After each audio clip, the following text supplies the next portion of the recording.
Olá, professores. Meu nome é William Cereja. Eu estou aqui com minhas coautoras, a Carol Viana, a Cris Demien. E o nosso objetivo é fazer uma segunda parte, um segundo bloco, a respeito da coleção Português Contemporâneo. Vou pedir a Cris que fale um pouco da nossa proposta de ensino de literatura.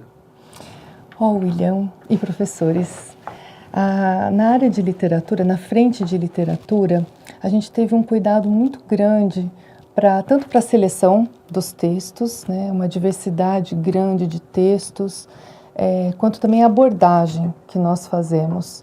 Existe uma preocupação muito grande de formar efetivamente um aluno leitor de textos literários. Então, nós partimos sempre de uma interpretação aprofundada e, além disso, há uma preocupação para que o aluno compreenda a estrutura desse texto. Então, as escolhas do léxico, as figuras de linguagem, né, a estrutura formal do texto, tudo isso é trabalhado para que o aluno compreenda efetivamente o texto literário. Então, além desse trabalho de leitura, há também, na nossa perspectiva, uma abordagem dialógica, intertextual e interdisciplinar que visa situar o texto em seu contexto de produção e, ao mesmo tempo, a permanência desses textos literários ao longo do tempo. Então, para pensar nesses diálogos, vamos começar aí com a primeira sessão, que é a sessão entre textos. Então, nessa sessão, o objetivo essencial é que o aluno perceba que os textos que estão mais recuados no tempo, eles estabeleçam, mesmo estando recuados no tempo, eles têm continuidade, né? Então, textos mais recentes da literatura, às vezes dialogam com textos mais recuados, seja em termos temáticos ou em termos estruturais, estilísticos. Então, o objetivo é que o aluno perceba a literatura como um elemento vivo, como um organismo vivo, em diálogo, não é? A próxima sessão, que nós podemos destacar aqui, é a sessão entre saberes. Essa sessão, ela é toda interdisciplinar, ou seja, pensando que o texto nasce dentro de um contexto, o objetivo é que o aluno perceba que o texto literário está em diálogo com os movimentos sociais, políticos, concepções filosóficas, mudanças tecnológicas do seu tempo. Então, essa é uma sessão que a gente chama aí textos de filosofia. Aqui no destaque, nós temos referências ao cinema, à história, à música, né? No caso aqui, é um livro do 3º ano que a gente chama a obra do Villa-Lobos, o filme Olga, sempre então para retratar esses diálogos do texto literário com o seu tempo, por uma perspectiva interdisciplinar. Além desse destaque, nós temos também a sessão Conexões. O objetivo dessa sessão é estabelecer um diálogo do texto literário com outras linguagens, com textos verbais, não verbais, multimodais, para que o aluno perceba que a literatura não também está isolada de outras manifestações artísticas, né? No destaque aqui nós temos a escultura do Aleijadinho, então o objetivo é estabelecer relações entre o texto literário e a produção artística do barroco, no caso a escultura, mas também temos, além de esculturas, pinturas, textos como quadrinhos, canções. Então, o objetivo é que o aluno, estudando o texto literário, não fique isolado somente no texto literário em si, mas que ele amplie seu repertório cultural, conhecendo outras manifestações artísticas e, ao mesmo tempo, retomando temas e características formais, estruturais do estilo de época que ele está estudando. E, por fim, um outro elemento, né, uma outra seção da literatura é a seção arquivo, né? É uma seção que fecha cada um dos capítulos. O objetivo essencial do arquivo, como sugere o próprio título, é arquivar, guardar, chamar atenção para cada uma das características essenciais do texto literário, ou do autor, ou da época que nós trabalhamos ao longo dos estudos do texto. Bom, essa foi a parte de literatura. Carol, queria que você falasse um pouquinho de língua e linguagem, né, a parte de gramática da nossa obra. A parte de gramática, né, na nossa obra a gente estuda na seção língua e linguagem, a gente chama língua e linguagem, e a gente pensa muito num estudo de gramática que, embora ainda trabalhe com conteúdos clássicos da gramática, faça isso de uma maneira bem contextualizada, no sentido de pensar na construção do texto, né? Então, como que esses conceitos gramaticais, eles funcionam e como que eles podem ser lidos na construção dos textos, especialmente porque a gente acredita que com isso a gente contribui também para a formação do leitor. Você falou na literatura, né, nessa importância da formação do leitor, a gente acredita que estudando gramática a gente também pode contribuir para a formação do leitor, de um leitor mais crítico, que vai entender melhor como os textos com os quais ele lida e também os textos que ele produz são construídos. E para isso a gente pode lançar mão de conceitos da gramática e de conteúdos gramaticais para pensar nessa leitura. Então a gente tem uma seção que é a texto e enunciação, por exemplo, que vai sempre trabalhar por essa perspectiva enunciativa, dialógica também, né, que coloca os textos em diálogo uns com os outros e que pensa nos conteúdos em funcionamento, na construção de sentidos para aquele texto. Bom, além dessa perspectiva, que ela pode ser vista em toda a obra, em todos os volumes, a gente conseguiu abrir espaço para alguns capítulos bem específicos e com tratamento, aí sim, diferenciado, que não trabalham só com esses conteúdos clássicos. A gente tem, por exemplo, no livro do primeiro ano, 2 capítulos dedicados ao estudo de tópicos da semântica. Então, a gente discute o que é semântica e alguns efeitos de sentido, né? Então, como negação, ironia, implícitos, indiretas, que são pontos que a gente realmente acredita que vão contribuir para a formação desse leitor mais crítico, mais reflexivo, e que também é o que vai ser exigido desses estudantes, não só nas leituras com as quais eles venham a se deparar fora da escola, né, nos textos que eles vão precisar ler para agir na sua vida, né? Mas também nos exames, como o Enem ou outros vestibulares. Hoje em dia a gente percebe cada vez mais uma tendência em se trabalharem as questões, mesmo questões de teste, de múltipla escolha, que ainda são esses modelos mais tradicionais de prova, por essa perspectiva, né? Não mais tão conteudista, de cobrar conceitos decorados, mas sim de pensar em como que esses conceitos trabalham na construção do texto. A gente tem também, para trazer de exemplo, no livro do segundo ano, o estudo do verbo, em que a gente trabalha também em 2 capítulos, relativizando a questão da classificação do tempo, e dos modos verbais, em como que isso de fato acontece nas nossas conversas cotidianas, né? Será que é mesmo tão restrito quanto uma classificação numa tabela dá conta, né? Então, a gente coloca tudo isso para discutir com os alunos, visando mesmo essa formação mais reflexiva e mais crítica. E, por fim, eu queria ressaltar na parte de língua e linguagem alguns capítulos que a gente tem no terceiro ano que são específicos de análise linguística, né? Eles são assim denominados, são 6 capítulos, 2 unidades no total.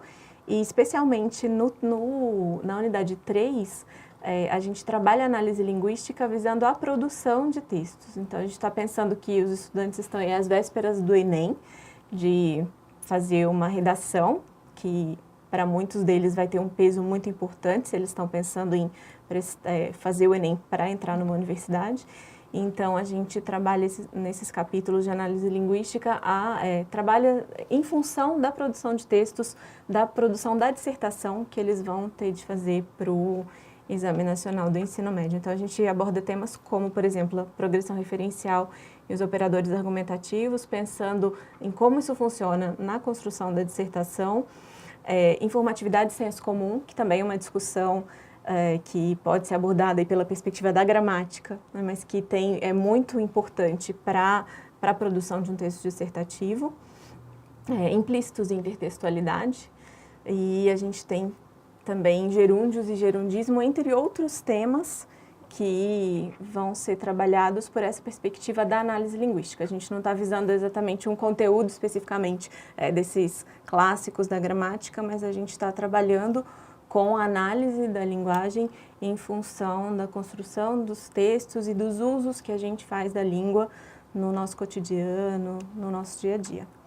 Carol, você podia comentar um pouquinho a respeito dos projetos da obra? Sim. Aí a gente pensando na parte de produção de textos, né, a gente tem uma base que eu acredito que seja a base da produção de textos, que é o projeto, né? Elas são guiadas por projetos. Então, a gente tem, por exemplo, já na abertura da unidade, o anúncio desse projeto, né? Então, bom, a gente pode ver aí nesse exemplo aqui, participe com toda a classe da apresentação de uma feira do conhecimento. São projetos, assim, sempre bem amplos, que podem dar margem para o professor adaptar esse projeto para a realidade daquela classe com a qual ele está trabalhando. E em todos os capítulos a gente vai retomar, em todos os capítulos de produção daquela unidade, a gente vai retomar esse projeto. Então, no primeiro capítulo, ele tem esse box, que é o contexto de produção e recepção do texto. Aí volta aqui também o diálogo com a literatura, né? Então, essa importância que a gente dá para o contexto de produção e recepção dos textos literários, a gente retoma ela aqui na produção de textos dos alunos, né? Então, o contexto de produção e recepção do texto que você vai produzir, ele também é extremamente importante, né? Então, você precisa saber quais textos você produzirá, com qual finalidade, né? Quais são os seus objetivos, quem vai ler esses textos, para onde que eles vão. A gente acredita que isso é essencial para os alunos conseguirem, de fato, fazer textos que funcionem, né? Textos que cumpram os objetivos para os quais eles vão ser produzidos. E esse projeto ele vai ser retomado nos boxes em projeto, né? Em todos os capítulos de produção. Então, no capítulo 2, a gente vai dizer, né? Dê continuidade aos preparativos para a realização do projeto Feira do Conhecimento. No capítulo 3, da mesma forma, dê continuidade aos preparativos, né? Então, agora você vai produzir um texto de divulgação científica para ser exposto, para ser apresentado, enfim, aí tem todo o contexto do projeto. Isso acontece em todas as unidades e em todos os capítulos de produção de textos. E aí a gente tem também alguns gêneros e alguns projetos que merecem ser destacados, né, William? Você pode falar um pouco sobre isso? Bom, a obra, ela trabalha com a base de gêneros de discurso, e nós trabalhamos tanto os gêneros orais quanto os gêneros escritos e impressos, e também os gêneros digitais. Nós temos um bom trabalho a respeito de produção de conteúdo digital. Damos ênfase a alguns gêneros como comentário de internet, damos destaque a blogs, por exemplo, damos destaque a bloggers e youtubers. Abrimos uma boa discussão com relação a essas novas profissões que estão surgindo hoje no mundo da internet. E também abrimos um espaço bastante importante para algumas esferas de trabalho que antes não eram tão observadas no mundo escolar, como, por exemplo, as esferas públicas. Então, alguns gêneros importantes, como ata, como edital, como estatuto, que são gêneros muito pouco conhecidos dos estudantes, nós entendemos que eles são significativos para uma vida cidadã, às vezes na condição mais de leitor, de saber ler, por exemplo, um estatuto, ou produzir um estatuto quando se está fundando uma sociedade, um grêmio escolar, por exemplo, como também os gêneros do trabalho. Esse é um outro núcleo importante da nossa obra. Nós entendemos que esse estudante do ensino médio, muitos deles já começam a se interessar pelo mundo do trabalho, começam a fazer suas primeiras entrevistas de emprego, alguns vão tentar fazer um intercâmbio, tem que apresentar algum tipo de relatório ou uma carta de apresentação. Então nós temos gêneros desse tipo também. Nós temos gêneros como uma carta de apresentação, uma entrevista de emprego, por exemplo, como é que se estrutura um currículo. Então são coisas muito úteis para esse jovem que está no ensino médio e vai para a universidade ou vai para o trabalho. Sim, e são gêneros que aparecem, acho interessante observar que esses gêneros do mundo do trabalho, eles se concentram sobretudo no terceiro ano, que é o momento em que o aluno está se preparando já, seja para prestar um vestibular ou o Enem, né? Seja para ingressar mesmo no mundo do trabalho.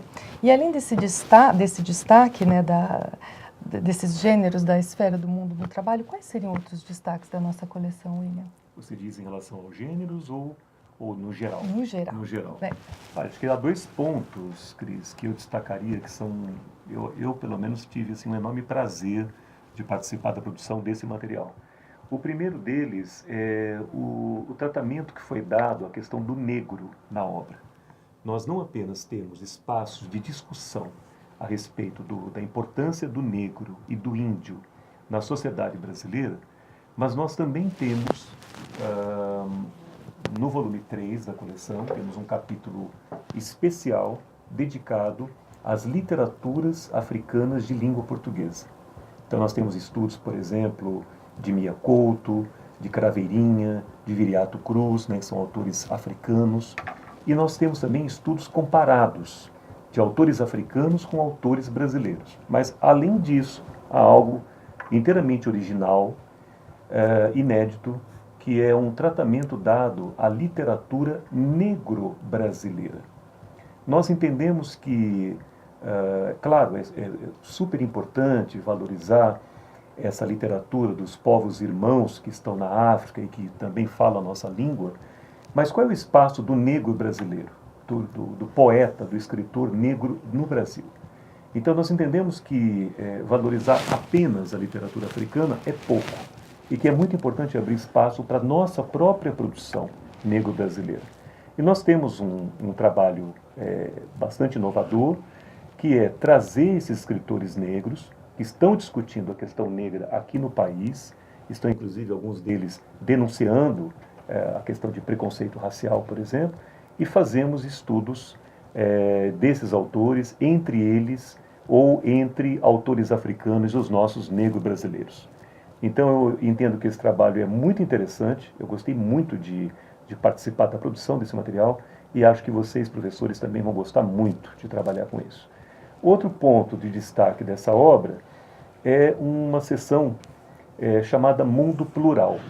Às vezes, trabalhando com língua portuguesa, parece que nós não temos muito jogo de cintura para tratar de outros temas da realidade que nos circunda, seja a realidade brasileira, seja a realidade internacional.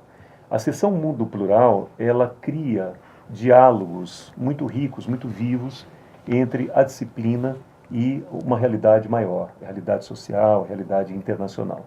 A gente trabalha nessa sessão com temas muito interessantes, como, por exemplo, a questão do trabalho para o jovem e para o idoso. Então, refletir a respeito disso, ver diferentes ângulos sobre esse tema, por exemplo, pode ajudar muito o estudante, não apenas do ponto de vista da sua formação crítica como cidadão, o estar no mundo, mas também, por exemplo, para a produção de uma dissertação no Enem. Então, temas como esse, temas como a questão de ética, que é um tema da maior importância para um Brasil de hoje, que atravessa essa crise política e ética muito aguda. Então, ter uma discussão, ter uma reflexão, isso também é importante para ele como cidadão, como também para, eventualmente, produções de texto. E assim, vários outros temas, né, como a questão de ética, questão de meio ambiente, por exemplo, um consumo consciente, a produção de lixo, a questão de cidadania, a questão de inclusão, de preconceitos. Então, são todos esses temas trabalhados na seção Mundo Plural, que eu acho que a seção dá um plus para uma coleção de língua portuguesa. Às vezes a gente reclama, né, os alunos sabem fazer uma dissertação, o problema é que eles não têm conteúdo. E aí eu sempre me pergunto assim, mas o que é que nós estamos fazendo para criar situações de reflexão e de crítica da realidade? Então, eu acho que uma sessão como essa, ela cria essa oportunidade de um trabalho mais aprofundado, né, sobre algumas questões. Então, gente, é basicamente isso. Nós estamos à disposição de vocês para outros esclarecimentos.